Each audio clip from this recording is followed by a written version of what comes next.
Hi friends, welcome to யாஷிகர். ஒரு சிலர் என்னோட வீடியோலேயே சொல்லியிருந்தீங்க, "பூவா தலையா சீரியல் முடிய போகுது சிஸ்டர்" அப்படின்னு சொல்லிட்டு. ஷேர் பண்ணோம் அப்படின்னு நினச்சிட்டே இருந்தேன். ஏதோ ஒரு காரணங்களால் அப்படியே தள்ளி போயிட்டே இருந்துருச்சு.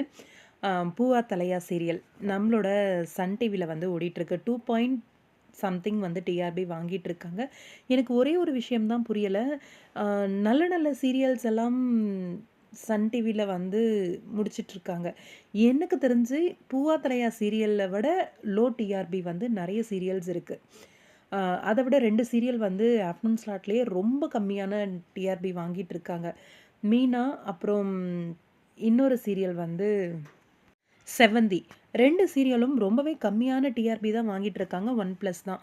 ஆனா அந்த சீரியல்லாம் இப்போ ஓடிட்டுருக்கும்போது, எதுக்கு அத விட அதிகமா டிஆர்பி இருக்கிற சீரியல்ஸ் எல்லாம் முடிக்கிறாங்க அப்படின்னு எனக்கு தெரியல.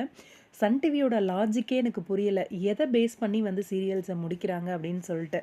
ஏன்னா, விஜய் டிவிய பொறுத்தவரைக்கும் லோ டிஆர்பில இருக்கிற சீரியல்ஸ தான் ஃபர்ஸ்ட்டு வந்து கை வச்சு தூக்குவாங்க. ஆனா சன் டிவி என்ன லாஜிக்ல எடுக்குறாங்கன்னே தெரியல. ஏன்னா லாஸ்ட் டைம் எதிர்நீச்சல் முடிஞ்சப்பயும் இந்த டவுட் இருந்துச்சு. இப்ப பூவா தலையா சீரியல். ரொம்பவே ஷாக்கிங்கா தான் இருக்கு.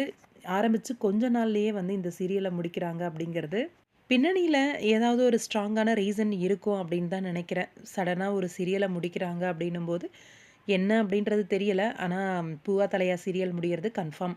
வர சாட்டர்டேவோட இந்த சீரியல் வந்து எண்ட் ஆக போகுது. இது பெரிய ஷாக் தான் நெறைய பேருக்கு.